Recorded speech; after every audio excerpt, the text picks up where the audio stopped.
All right, Akim, Shalom, Shalom. First and foremost, I'd like to give all praises, glory, and honor to Yahweh, Ba'ashem Yahushai, Ba'ashem Makakwadash, that honors the apostles and elders of Great Millstone for teaching us his truth. Salutations to the sincere Akim and Aqua that may listen. May the blessing of election be upon your house. My name is Brother Bakwai, back in here with another quick and Lord's will, as always, an edifying lesson. And for today's lesson, I have a title on the screen. It says Bank of America and the parable of the rich fool. So I kind of wanted to match these two ideas together. And I came across this article recently. And I want to read it here. So I'm looking on my other phone. So it's a situation going on with the Bank of America. Um, so essentially, Bank of America had an outage, right? So I want to read it here, and it says Bank of America customers reportedly having trouble accessing their bank accounts on Wednesday. So this was uh, um, 2 days ago, right? So it says, but the bank said that the apparent glitch has been largely fixed. It says many customers complain uh, they could not see their account balances. Some who could access their accounts were settled to see zero balances. Statement to CNN, Bank of America acknowledged that some clients are experiencing issues accessing their accounts and balance information today. These issues are being addressed and have largely been resolved. Excuse me, Bank of America said. We apologize for the inconvenience. Right. So it says. So essentially, some people were giving their quotes, and they said 5 accounts show zero balance, over 20,000, right? So another said that he couldn't log in, but his wife can, and her accounts displayed no balance. Another quote said, "Shows my debt just fine though," which is interesting. It's showing the debt, but it's not showing, how much they really, supposedly have, right? Because this money that we use today is really not essentially backed by anything. It's just electronic blips on the screen. Hold on. I just wanted to get a little bit more. Just give me 1 second.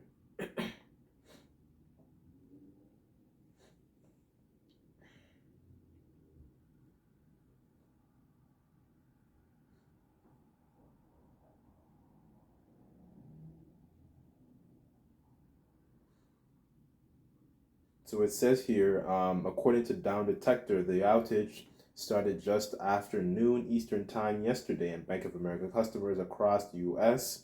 experienced this worrisome glitch for the rest of the day. It says at time of writing, around 19,000 customers affected customers, took to Down Detector to report the issue. Complaints are still rolling in now. And while Bank of America claims the issue has been resolved, we've been following the situation with both the app and website in case of any further problems. Right, so here it's just giving, I guess, an update of what's going on. So essentially, in a nutshell, there's some, hold on, they have some tweets here, I think. Somebody said, it's beyond incompetence, it's gross negligence, borderline criminal, gross negligence. Let me see if there's any more.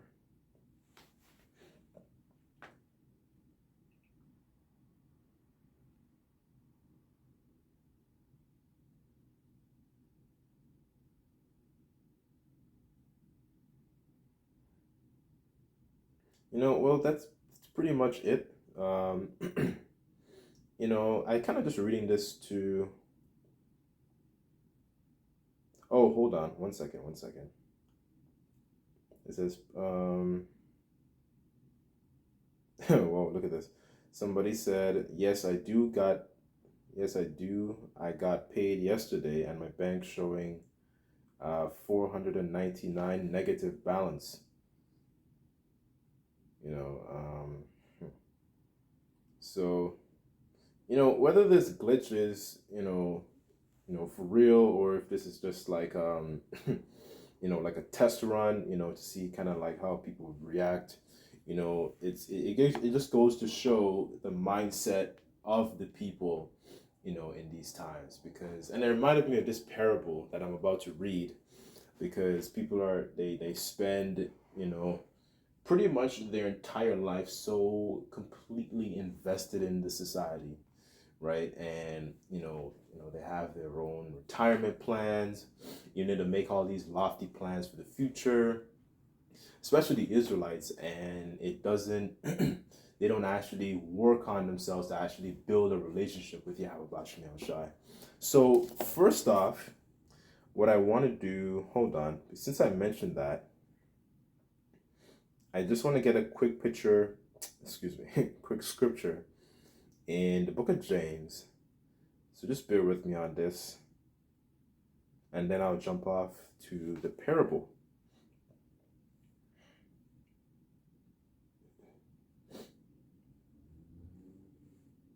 Okay, so this is James chapter 4, verse 13 in the NLT. And it says, look here, you who say today and tomorrow we are going to go into a certain town and we will stay there a year. We will do business and make a profit. Verse 14. How do you know what your life would be like tomorrow? Your life is like a morning fog. It is here a little while, then it's gone. Verse 15. That what you ought to say is, if the Lord wants us to, we will live and do this or do that. Right? So that's why we always say, Lord's will, after camp ends, for example, Lord's will, we commune next week, or Lord's will, we do this, Lord's will, we do that. Because, it's very interesting as well. The apostles always talk about how drastic times have changed ever since they experienced, for example, like the 9/11, attacks, right? And look how much changed in just one day, right? So look how much can change, just with this little, this glitch, so to speak, in with people's money.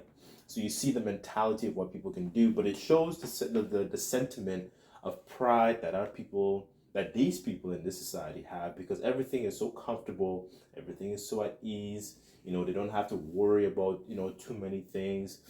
Food's readily available. The schools are open. The grocery stores are wide. Everything is just available, right? So they don't actually consider, the possibility of these different things that can happen to them, especially our people, because everything is quote unquote hunky dory, right? Everything is curry and crisp. Everything is good. I don't really need to think about the Lord right now. You know what I'm saying? So, for the sake of time, let me jump to the parable. And let me just say this as well. A lot of us, the majority of us, we have jobs. Yes, some of us have businesses. There is nothing wrong with to actually try and make money. Our people's mindset towards it is what really needs to be disinfected. Because they are in the mindset of worshiping money, of being covetous, right? Of doing anything to get it, right? Recently, I'd done a lesson in regards to this young rapper that passed away, named Young Dolph. I think it was last year or a year before. I don't remember the details. But essentially, you had one of our own people. He got this so quote unquote job to essentially remove him from the planet. And he did that, and then he got screwed over, right? And he ended up being paid over like $500. This is our people's problem when it comes to situations like money, right? They don't understand how to actually deal with it. So when you really think of it, what our people's problem is strongly in the mind, it's not the money per se, right? It's their mentality towards the money. So let me go to the parable.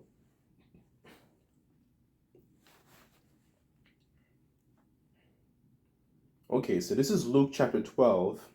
I'll start at verse 15.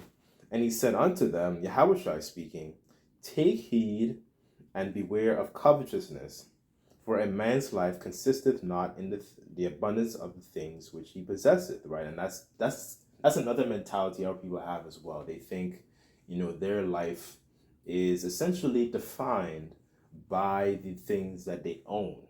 They have nice 12-car garage, nice picket fence, with a nice house, with the blonde wife, and the so-called mixed race children, and the granny with the apple pie, with the apple pie and the steams, floating around in the air and stuff like that.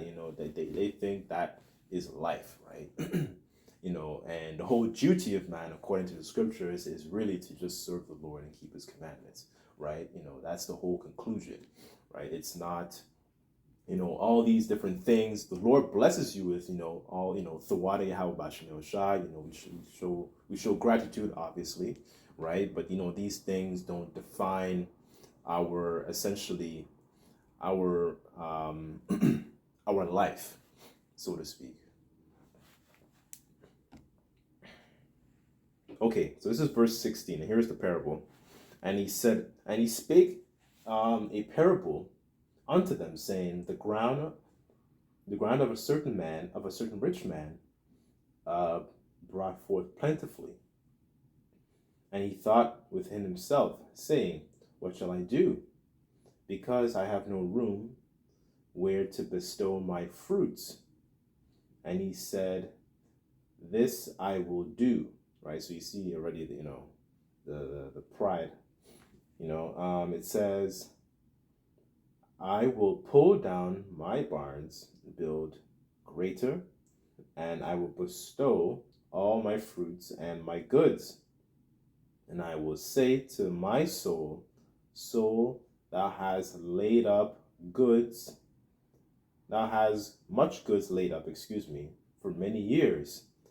Take thine ease, eat, drink, and be merry. Verse 20. But Yahweh said to him, thou fool, this night thy soul shall be required of thee. Then whose shall those things be which thou hast provided? Right, so that's the mentality. So you have a mentality here. He essentially had all this riches. Like, okay, we're doing good. All right, and then having all that, it promotes a sentiment of ease, just like I was referring to, because that's what this society really and truly, when you think about it, promotes.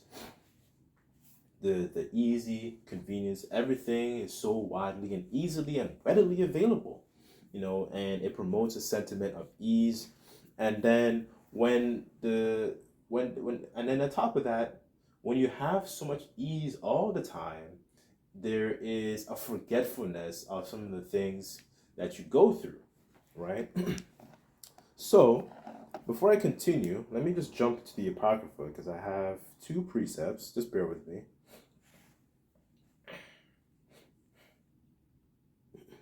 There's no sentiment, when you're in a time of ease and in a feeling of always being at ease, like, oh man, why do I need to seek the Lord, right? The Lord is something that you just put on the back burner. You treat him like your little buddy, at that you might see, twice a week or whatever.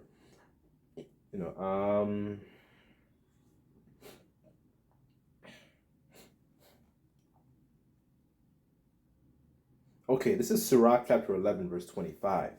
And it says, in a day of prosperity, there is no forgetfulness of affliction. And in the day of affliction, there is no remembrance of prosperity. So you see the difference, essentially between the two here.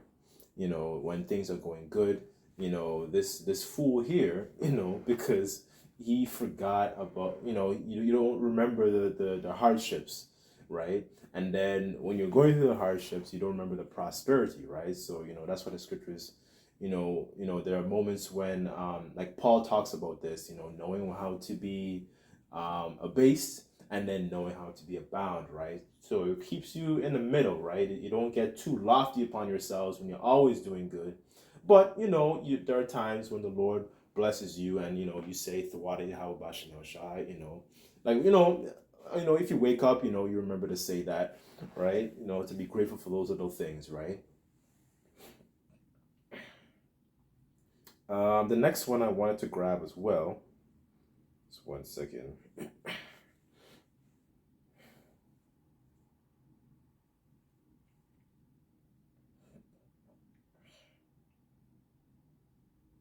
Okay, Sirach 20 and 30, it says, wisdom that is hid and treasure that is hoarded up. What profit is in them both? And that's a question, right? There is no profit.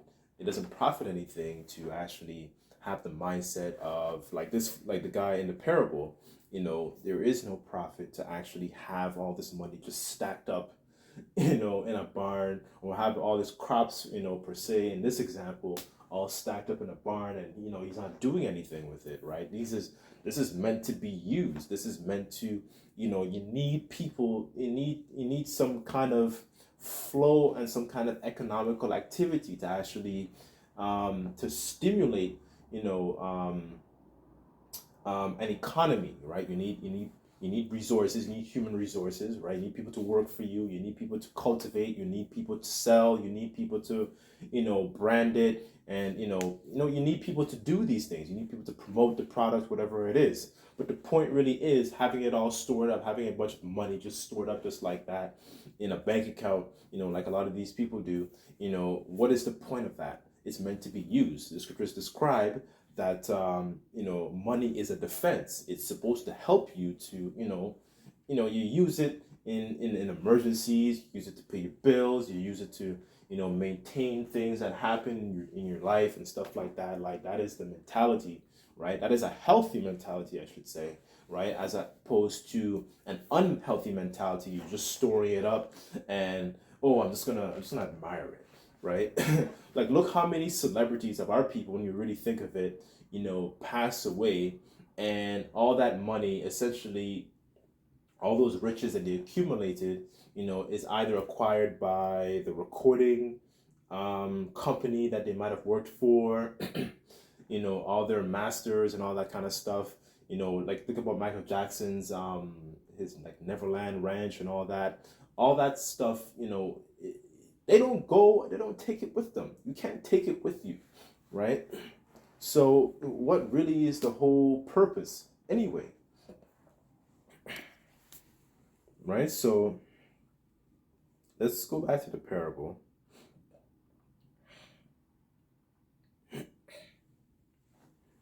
Okay, so I'll read verse 19 again, and it says, verse 20.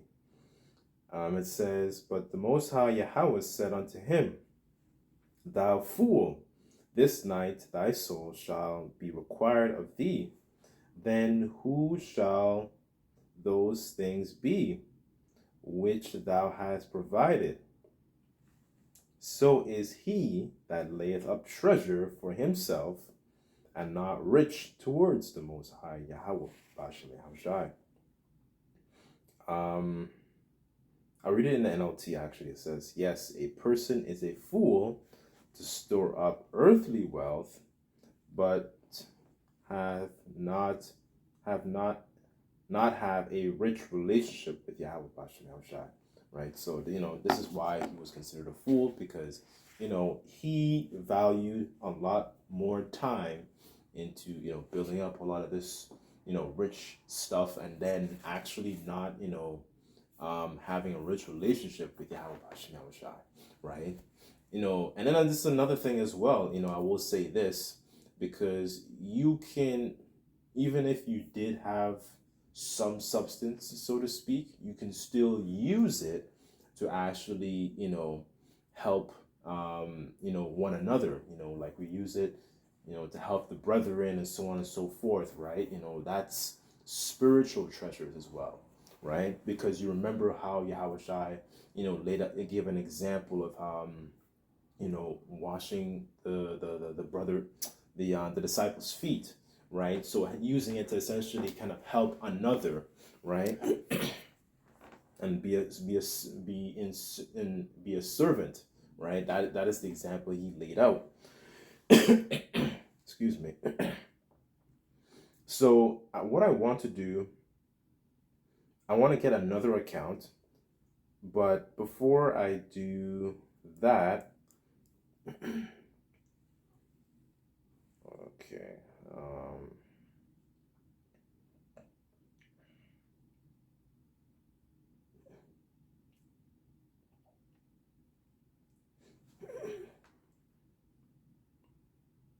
Okay, this is First Peter 4 and verse 7, and it says, "But the end of all things is at hand, and be therefore sober and watch unto prayer.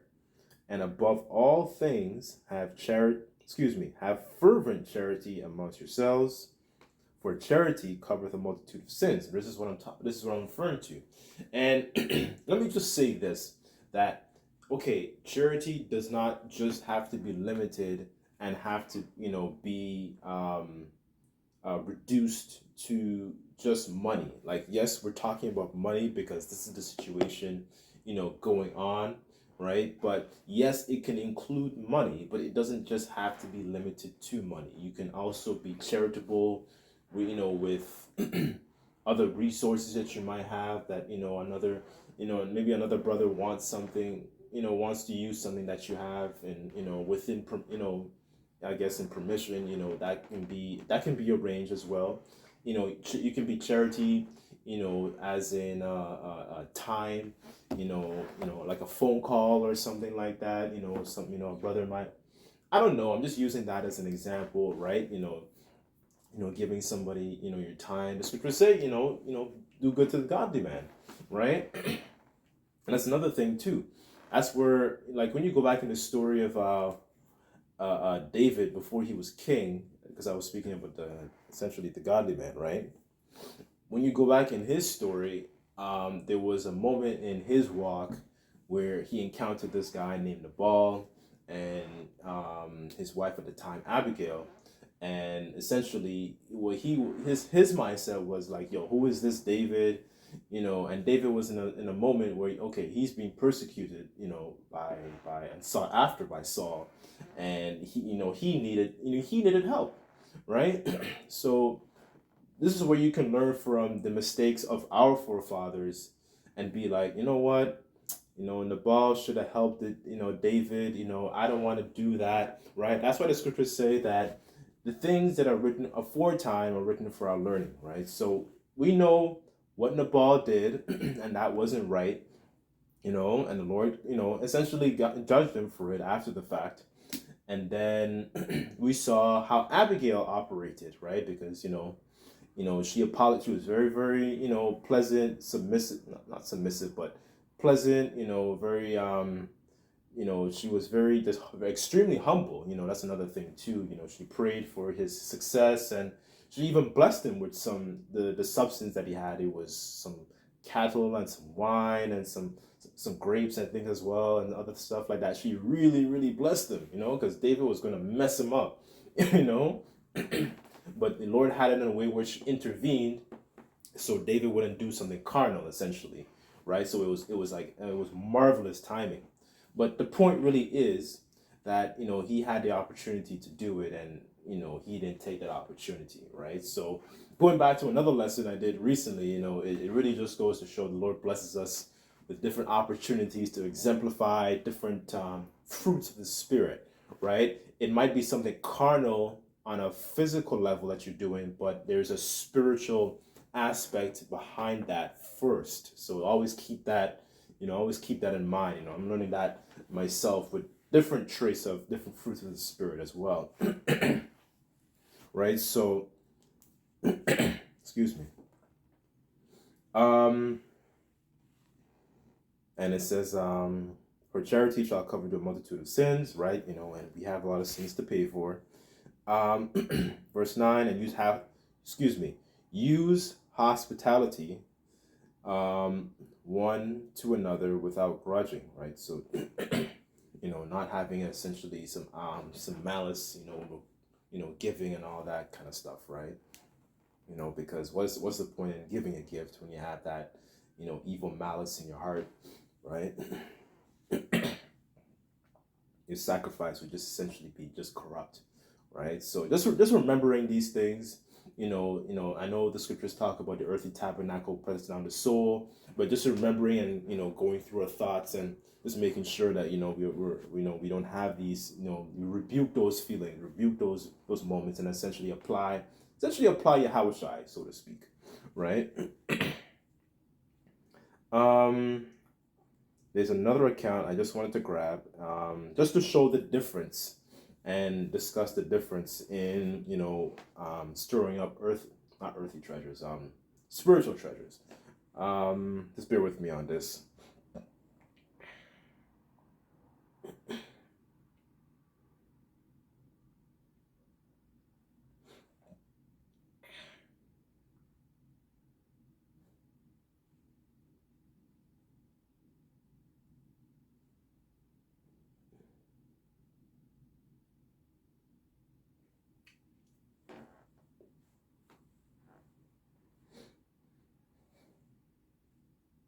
Okay, this is Luke 21, start at verse 1.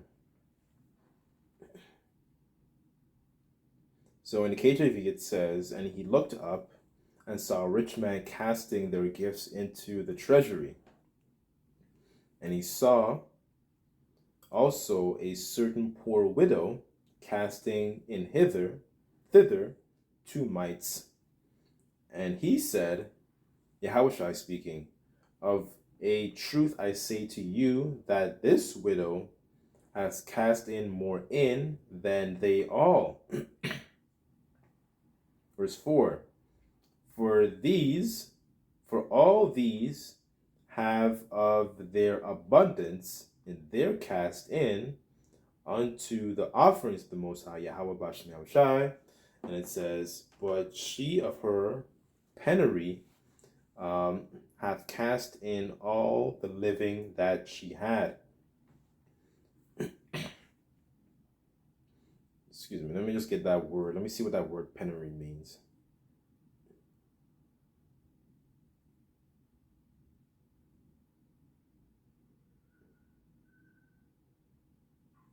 So the Greek, it says hysterema. Oh, sorry. Let me just play it.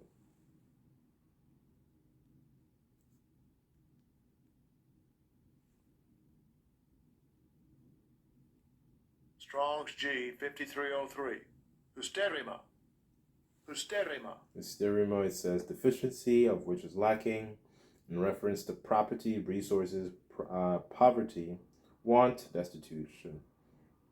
Essentially, she was in a destitute state, excuse me. But essentially, she gave in a time where she, that's all that she had, right? And that's beautiful, because the scriptures also do say, when you have a little, you give according to the little that you have, right? So she was in a moment where man, that's all she had, but she gave essentially in great faith, knowing that all that would be, to be returned to her, so so it just goes to show the difference, in somebody. And then you can have this shows the different side of the spectrum in regards to our forefather, Nabal, having great substance but giving very little. But then a woman in this time, she gave all that she had with just the very, very little that she had, right? Being in a very poor and destitute state, right? So, I just wanted to bring out the difference, showing the two, right? Because, that is also can be counted as, worthy, spiritual treasures, especially in times to come, man, because we don't have any defense, but just all these spiritual treasures that can't be corrupted, right? So they can do what they want to do. They're gonna do it anyway. They're gonna make that money digital and all that kind of stuff. But we have riches stored up in heaven, right? So Lord's will. This lesson was comforting and somewhat edifying to you brothers and sisters that may listen. And just like to give all praises, glory, and honor to Yahweh Bashim Shai. Until next time, I say Shalom.